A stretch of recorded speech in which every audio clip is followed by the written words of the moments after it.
नमस्कार, मैं हूं आपके साथ सोहेल खान। हमारी खास पेशकश 21 का मैनेजमेंट फंडा में आपका स्वागत है। कहते हैं कि वक्त से बड़ा कोई गुरु नहीं होता। हमारे समाज में वक्त को अच्छे और बुरे के तराजू पर तौला जाता है। आपने लोगों को ये भी कहते हुए सुना होगा कि अपना टाइम आएगा।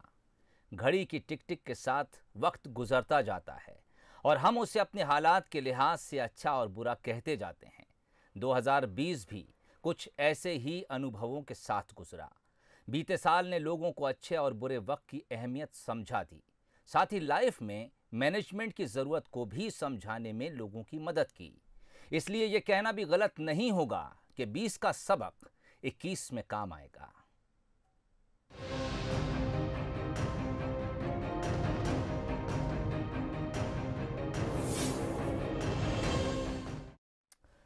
साल 2020 को अगर एक लाइन में परिभाषित करना हो तो रॉबर्ट एच शुलर के ये शब्द काफ़ी होंगे कि मुश्किलें हमेशा हारती हैं, संघर्ष करने वाले हमेशा जीतते हैं।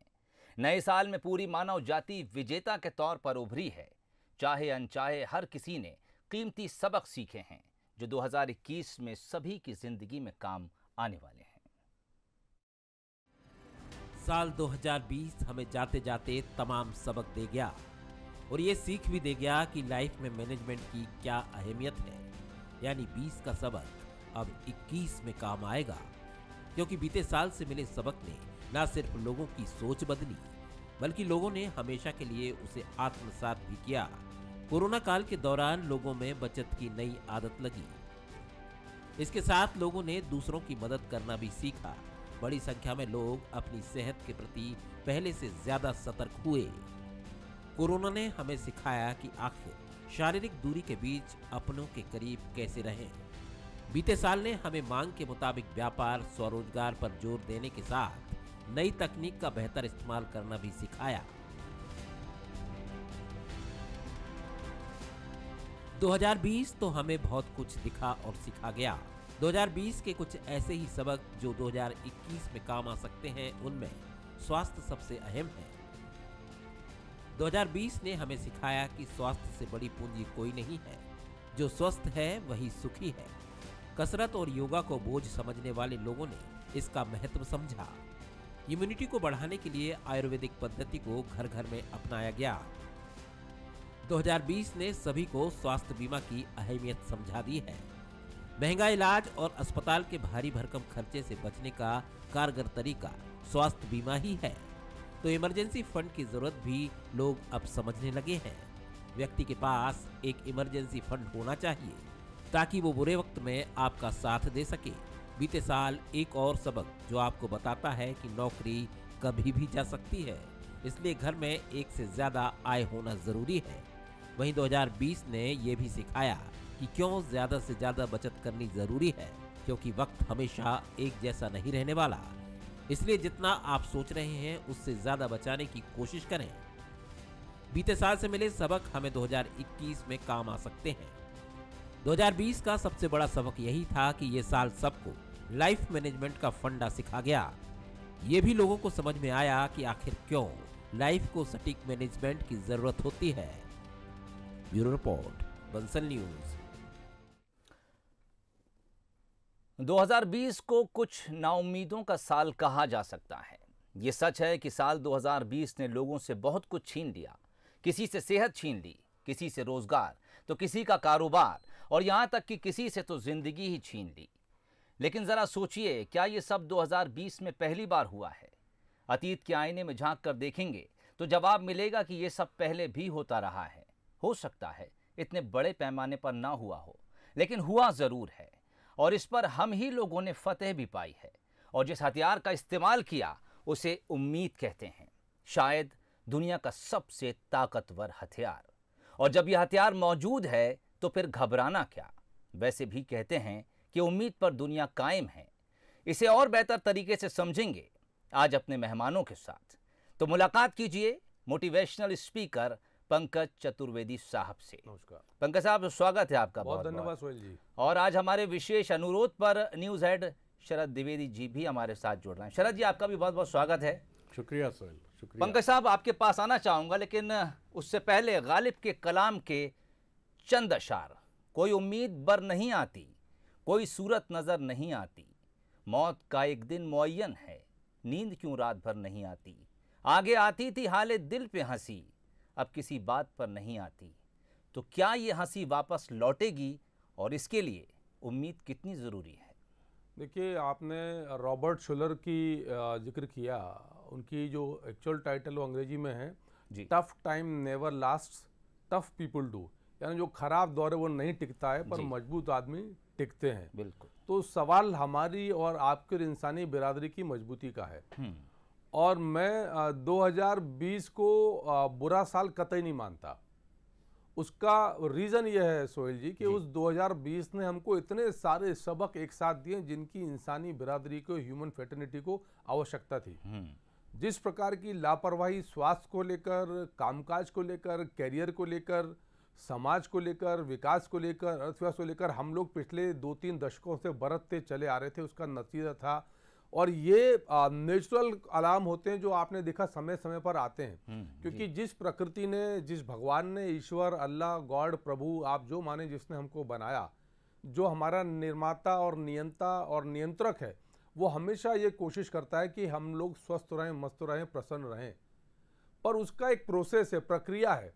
तो हम यदि उस प्रोसेस को और प्रोसीजर को फॉलो नहीं करते हैं तो इस प्रकार के कोई ना कोई चैलेंज आते हैं, जो कभी पेंडेमिक की शेप में आते हैं, कभी एक्सीडेंट की शेप में आते हैं। तो मेरे लिहाज से 2020 ह्यूमन फेटर्निटी के लिए, दुनिया भर के सारे मानवों के लिए सर्वश्रेष्ठ वर्ष रहा, जो हमको ये सबक सिखाकर गया कि हम जो बेसिक्स हैं यदि उनको फॉलो नहीं करेंगे तो दिक्कत आएगी। और बेसिक्स क्या है? एक तंदुरुस्ती हजार नियामत कोई नया जुमला है क्या?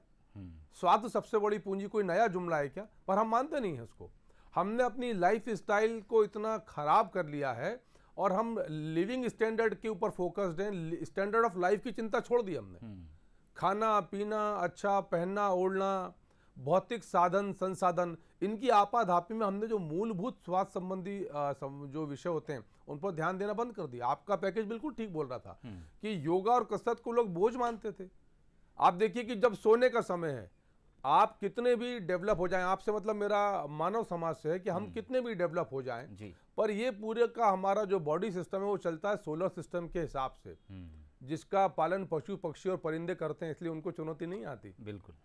हम तो सुबह 9, 10, 11 बजे सोकर उठना, 9, 8 के बाद 9, 10, 11, मैं ऐसा मानता हूँ कि यदि आप कितने भी व्यस्त क्यों ना हो, पर यदि आप सुबह 6 बजे के बाद यदि आप बिस्तर छोड़ रहे हैं और आपके शरीर को सूर्य की गर्मी का एहसास हो रहा है, तो आप अपने आप के साथ खिलवाड़ कर रहे हैं। रात को 1:30 बजे, 2 बजे, 3 बजे कौन से काम? वही 24 घंटे हमारे और आपके सबके पास हैं। आप शेड्यूल करिए अपनी लाइफ को। ये अनशेड्यूल ऑफ लाइफ एक जो नया पिछले 2-3 दशक से पैटर्न शुरू हुआ है, रात में पढ़ने का, टीवी देखने का, मूवी देखने का, जो वेब सीरीज का नया सिस्टम चालू हुआ। लॉकडाउन में लोगों ने बजाय सीखने समझने के, सोहेल भाई, उस समय को किल किया है, बर्बाद किया है, क्योंकि दिन में कुछ करना नहीं है। लॉकडाउन तो एक फिजिकल लॉकडाउन है, पर मेंटल लॉकडाउन थोड़ी है। मैंने इस पूरे दौरान जब जब लोगों से बातचीत करी, वेबिनार के जरिए उनसे यही आग्रह किया कि try to utilize the time, this is the time to change yourself. बदलिए अपने आप को, निकलिए कंफर्ट जोन के बाहर और जाइए वापस प्रकृति की शरण में। उन सिद्धांतों को देखिए जो 30-40 साल पहले हमारे दादाजी, नानाजी, नाना नानी, दादी अपना के चलते थे, हमारे माँ बाप जिनके ऊपर चलते थे जी। तो ये पूरा दिनचर्या का दौर जो हमने बिगाड़ा, उसके चलते ये सारी की सारी चीजें। तो इम्यूनिटी कमजोर हो सकती है क्या? बेसिकली कोरोना क्या है? आपकी इम्यूनिटी कमजोर है। जिनकी इम्यूनिटी कमजोर है वहां ज्यादा आक्रमण कर रहा है। जिनकी इम्यूनिटी मजबूत है उनको कब आकर निकल गया पता ही नहीं चला, या आया तो जल्दी गुजर गया। तो basically it's a health challenge caused by negligence of our self. हमारी खुद की लापरवाही से सब पैदा हुआ। पर अभी भी हम आपको बता रहे हैं कि ये सबक लेने का समय है। 2020 के जो लेसन है वो अगले कम से कम 20 साल हमको याद रखने हैं। अगर 2040 तक हमने इन सबक को याद रखा, इससे सबक लिया कि हमारी जो छोटी छोटी दिनचर्या से जुड़ी जो विसंगतियां हैं उन पर हमने काम किया, तो मैं दावे के साथ कह सकता हूं कि चाहे कोई समस्या आ जाए, पर यदि आप मेंटली और फिजिकली स्ट्रांग हैं, आप मेंटली और फिजिकली इम्यून हैं, तो आपको चुनौतियां नहीं आएंगी। और यही सबक है। चाहे प्रधानमंत्री जी हों और बड़े बड़े लोग हों, सब इसी के ऊपर बातचीत कर रहे हैं कि develop your immunity, mental and physical both, दोनों इम्यूनिटी बढ़ाना है। और यदि आपकी मेंटल इम्यूनिटी वीक है, फिजिकल इम्यूनिटी स्ट्रांग है, तो भी चैलेंज है, क्योंकि आप जो सोच रहे हैं, जो आपकी सेल्फ टॉक है, आपका जो आत्मसंवाद, दैट इज एवरीथिंग, वही सब कुछ है। यदि आत्मसंवाद नकारात्मकता से भरा हुआ है, आपके भावों में नकारात्मकता है, आप जब भी अपने आप के बारे में चित्रण करते हैं, जो बाय नेचुरल बाय डिफॉल्ट सभी लोग करते हैं, यदि वो नेगेटिविटी से भरा है, तकलीफों से भरा है, तो जरूर आपको और समस्या बढ़ने वाली। मैं ये नहीं कह रहा कि बाहर समस्या नहीं है, बाहर समस्या हो सकती है, लेकिन आप उस समस्या से, आपकी भीतरी ताकत से, मेंटल इम्यूनिटी से, फिजिकल इम्यूनिटी से जीत सकते हैं। ये सक्सेस का प्रिंसिपल है। ठीक, आप, मैं लौटता हूँ आपके पास। शरद जी इस वक्त हमारे साथ बने हुए। शरद जी, जब भारत में पहला कोरोना का मरीज आया, 30 जनवरी की वो तारीख थी, केरल में एक बच्ची जो थी वो कोरोना पॉजिटिव निकली। तब से लेकर 31 दिसंबर तक, आप जिसे हम कोरोना काल कहते हैं भारत में, इस पूरे कोरोना काल को आप किस तरह से देखते हैं, और जो प्रैक्टिकल चीज़ें इस वक्त ने हमें सिखाई हैं, अब उसकी इम्पोर्टेंस हमारे भविष्य में कितनी होंगी? मैं उन तमाम चीज़ों का जिक्र चाहूँगा आप करें, छोटी छोटी बातों से लेकर, जिसमें सोशल डिस्टेंसिंग है और इम्यूनिटी बढ़ाने जैसी चीज़ से लेकर आप में वो अवेयरनेस तक है कि अब आप अपना मेडिकल इंश्योरेंस करा कर रखिए, खुदा न खास्ता अगर आप पर कोई बुरा वक्त आता है तो ये वो सीख है जो आपके और आपके परिवार को भी एक शेल्टर दे सकती है। देखिए सोहेल, सबसे बड़ी चीज़ है कि अगर कोई इम्यूनिटी बूस्टर है दुनिया में तो वो उम्मीद है, आशा है, ऑप्टिमिज्म है। उससे बड़ा इम्यूनिटी बूस्टर कोई नहीं है। और इम्यूनिटी बूस्ट करना कोई वीडियो गेम नहीं है, कोई वर्चुअल गेम नहीं है कि आपने अपने कंप्यूटर या मोबाइल पर वो गेम खेलना शुरू किया और आप आशावादी हो गए। आशावाद की लड़ाई संघर्ष के मैदान पर लड़ी जाती है। जब आप एक तकलीफ से गुजरते हैं तब ये पता चलता है कि आप कितनी उम्मीद रखते हैं। हरिवंश राय बच्चन बड़े प्रिय कवि हैं मेरे, उनकी कविता मुझे याद आती है कि जो बीत गई सो बात गई, जीवन में एक सितारा था, माना वो बेहद प्यारा था, वो टूट गया सो टूट गया। अंबर के आनंद को देखो, कितने इसके तारे टूटे, कितने इसके प्यारे छूटे, पर बोलो टूटे तारों पर कब अंबर शोक मनाता है। हमारी सनातन परंपरा दुख को भी नकारती है। कुछ भी स्थायी नहीं है जीवन में, वो ये कहती है, न दुख स्थायी है न प्रसन्नता स्थायी है। ये सब कुछ, इसको एक दार्शनिक भाव से भी ग्रहण करके चलना चाहिए जी। अब आप कल्पना कीजिए, पंकज जी एक बहुत ही बड़ा काम कर रहे हैं मध्य प्रदेश में, बच्चों के साथ इंटरेक्शन करते हैं। अगर राम के जीवन में 18 वर्ष की उम्र में उनका राज्यारोहण हो जाता तो हम उनको क्या आज एक मर्यादा पुरुषोत्तम राम के तौर पर याद करते? क्या वो जंगल में जाकर वानरों और भालुओं की एक सेना को संगठित करके जिस तरह का महान युद्ध उन्होंने लड़ा और मनुष्य सभ्यता को दानव असुर राज रावण से बचाया, उसमें बहुत तकलीफें झेली राम ने। पत्नी का अपहरण देखा उन्होंने, अपने भाई को मृत्युशैया पर लेटते देखा, लेकिन वो निकल आए वहां से। पांडव जो हैं उनमें भी वो अनिवार्य बुराइयां थीं जो मनुष्य में होती हैं, आप में, हम में होती हैं। द्यूत क्रीड़ा जिसको जुआ कहते हैं, कोई व्यक्ति अपनी पत्नी को हार सकता है, लेकिन युधिष्ठिर जैसा धर्मज्ञ वो हार गए अपनी पत्नी को। भाई रोकते रहे लेकिन उनके सामने भी संकट आया और कुरुक्षेत्र में ऐसी लड़ाई हुई कि उस लड़ाई के बाद पांडव अमर हो गए। तो संघर्ष जो है वही मनुष्य का सबसे बड़ा साथी है। और कोरोना ने हमें सिखाया है, हमने बहुत कुछ गंवाया है। इस सीख के साथ हम सब तकलीफ से भी भरे हैं। किसी के घर का कोई प्रिय चला गया है, किसी ने खुद लड़ाई लड़ी है और अभी भी वो शारीरिक दुष्प्रभावों से जूझ रहा है, लेकिन यही सफलता है कि हमने उसको हराया है और अब हम आगे की तरफ देख रहे हैं।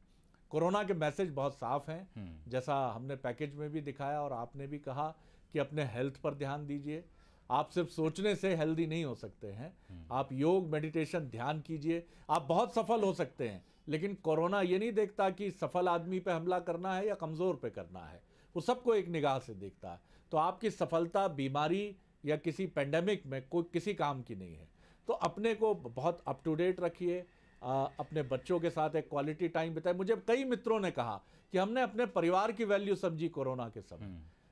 कई महिलाएं जो ग्रामीण क्षेत्रों की हैं, आज उनके चैनल्स, यूट्यूब चैनल्स पूरी दुनिया में देखे जा रहे हैं। तो ये कहानी दोनों तरफ की है।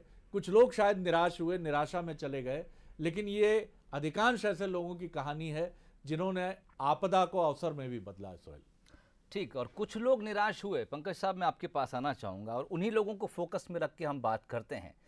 जैसा कि शरद जी कह रहे थे कि दरअसल परेशानियाँ आती इसलिए हैं कि आप संघर्ष करें, संघर्ष करें और परीक्षा से गुजरें, क्योंकि जब आप परीक्षा से गुजरेंगे तो फिर आपके भीतर का एक मजबूत इंसान बाहर निकल कर आएगा। क्या कुछ मैसेज उन तमाम लोगों के लिए होगा जिन्होंने यकीनन अपना कुछ ना कुछ या फिर बहुत कुछ इस कोरोना काल में खोया है और जो फिलहाल नाउम्मीदी के दौर से गुजर रहे हैं? देखिए, शरद जी ने भी जिक्र किया कि जिसने खोया वो रोया जरूर है, लेकिन ये विलाप कब तक।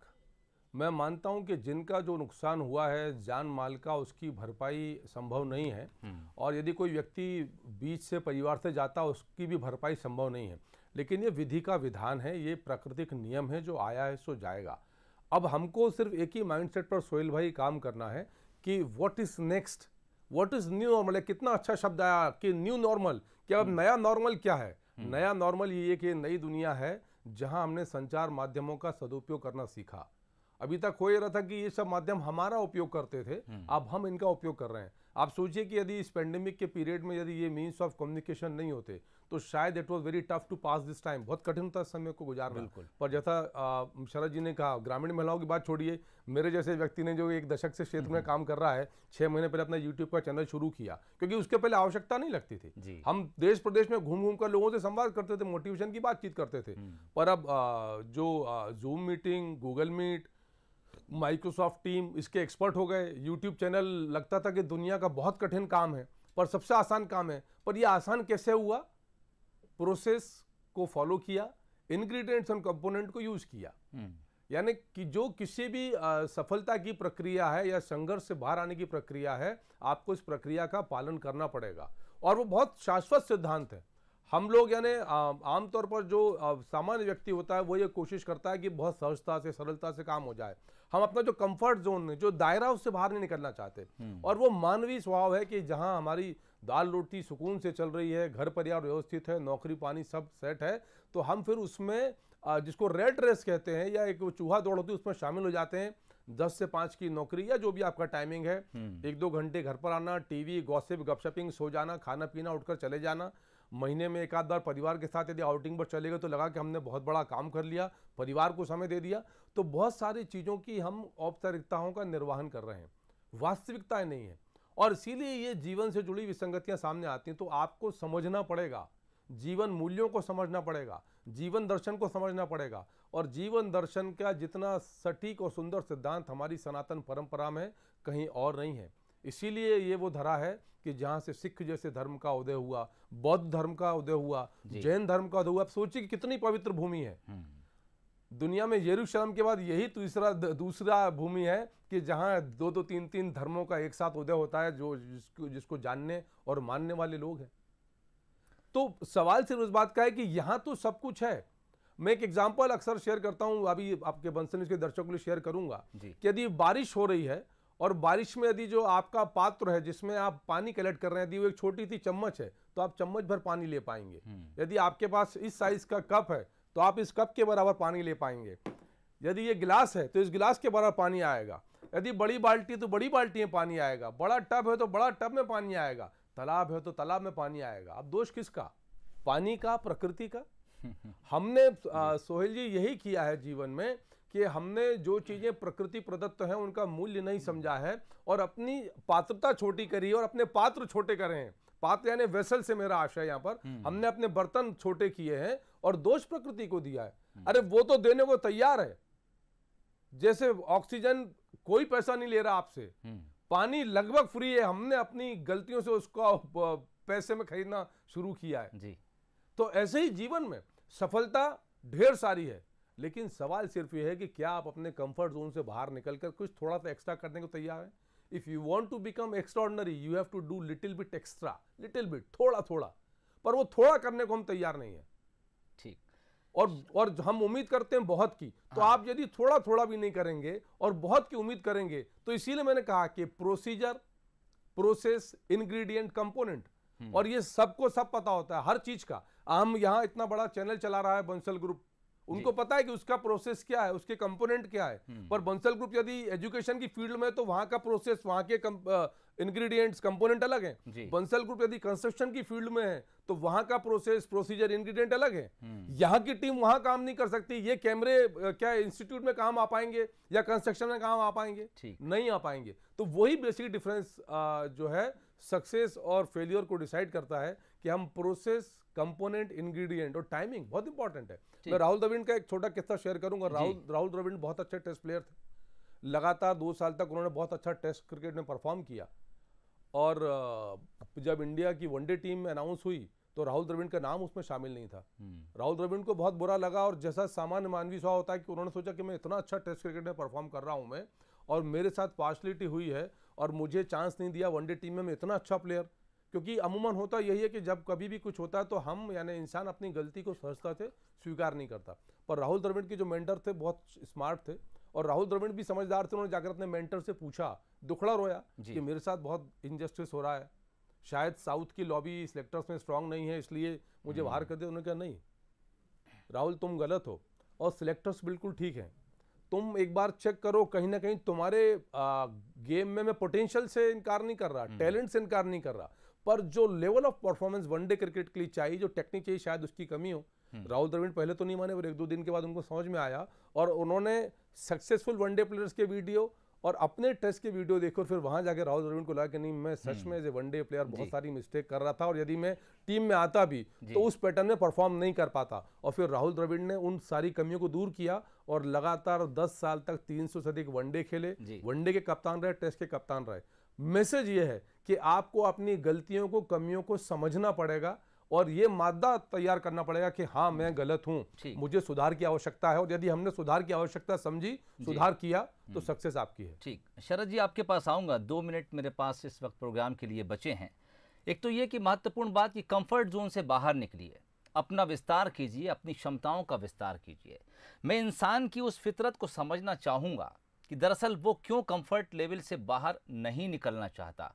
क्या उसको लगता है कि इसके बाहर जोखिम है, और जहाँ जिस खोल के भीतर वो अपनी ज़िंदगी को जी रहा है वो उसमें रहकर खुश है, या फिर लिमिटेशंस के साथ अपनी ज़िंदगी गुजार सकता है? क्या उस तरफ जोखिम नज़र आता है, या फिर आपको लगता है कि इंसानी फितरत आराम की है, वो आराम तलब ज़्यादा है? आदत एक बड़ी अजीब सी चीज़ है सोहेल, और दुनिया की आदत हमने ये डाली है कि सफल होना चाहिए व्यक्ति को, व्यक्ति के पास सुख होना चाहिए। हमने दुख के प्रबंधन का कोई मॉडल ही तैयार नहीं किया है। हम अपने बच्चे से कहते हैं कि मुझे नहीं मिला, इसको मैं सब दूंगा। क्यों भाई?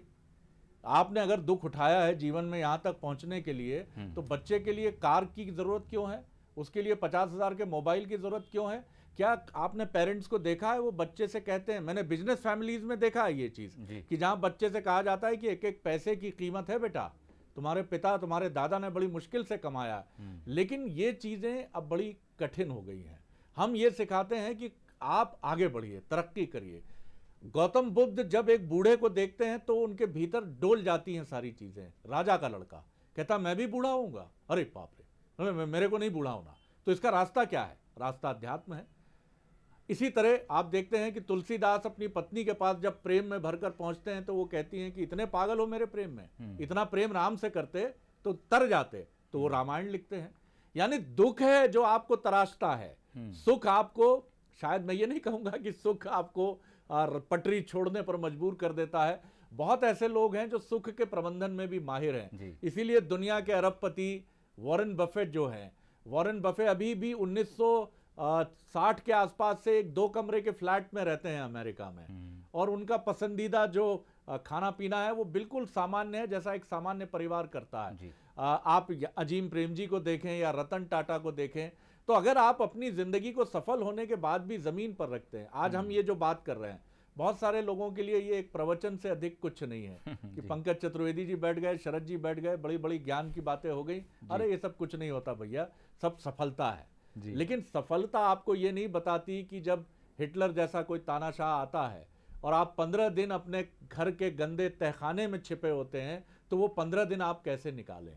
ये दुनिया का कोई पैसा, कोई सफलता आपको नहीं सिखा सकती है। ये सिखाती है आपकी तनाव से और दुख से लड़ने की ताकत। इसीलिए मुझे लगता है कि हमारे स्कूल्स में इसकी शुरुआत होनी चाहिए। हमारे परिवारों में, पहले संयुक्त परिवारों में ये बड़ी परंपरा थी, जहाँ दादा, नाना, नानी ये परंपरा बताते थे कि तेरे पापा ने बहुत दुख उठाया है, बेटा कभी रास्ता छोड़ना मत, राम ने बहुत कष्ट उठाए हैं, गांधी ने बहुत कष्ट उठाए हैं। ये सब कहानियां अब बदल गई हैं फंडे में। अब तो आपको ये सिखाया जाता है how to win and influence friends, आप कैसे लोगों पर प्रभाव छोड़ें, 15 दिन में सफल हों, असफलता का पीछा छोड़ दें। ये भी एक, मैं नहीं कहता गलत है, लेकिन ये मिराज है। सफलता एक मृग मरीचिका है और दुख एक ऐसा भाव है जिसको दुष्यंत जी कहते थे कि दुख को बहुत सहेज कर रखना पड़ा हमें, सुख तो किसी कपूर की टिकिया सा उड़ गया। सुख की अवधि बहुत कम होती है, दुख का विस्तार जीवन में बहुत अधिक है। इसलिए जो दुख का प्रबंधन कर पाते हैं वही मुकद्दर के सिकंदर होते हैं। चलिए ठीक, और शायद यही 2020 हमें सिखा के गया है। दुख की एक घड़ी से एक सख्त परीक्षा उसने हमारी ली है, और शायद वो यही सीख देना चाहता है कि प्रबंधन सीखो, जो तुम्हारे और आने वाली नस्लों के लिए बेहद फायदेमंद साबित होगा। पंकज जी आपका और शरद जी आप दोनों का बहुत बहुत शुक्रिया हमारे साथ इस प्रोग्राम में जुड़ने के लिए, चर्चा में भाग लेने के लिए। हमारी इस खास पेशकश में आज फिलहाल इतना ही, इजाज़त दीजिए, नमस्कार।